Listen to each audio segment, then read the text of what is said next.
Bố. Mana ke? Mana ke?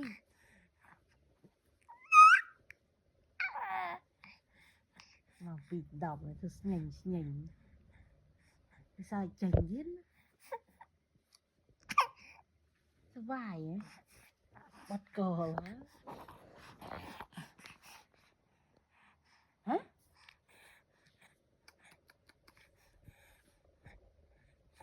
Sao? À. Sao chết? Bắt đi chị. Bắt đi chị. Này còn nữa. Hả?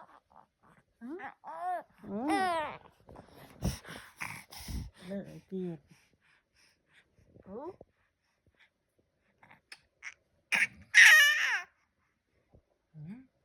Chắc không tới.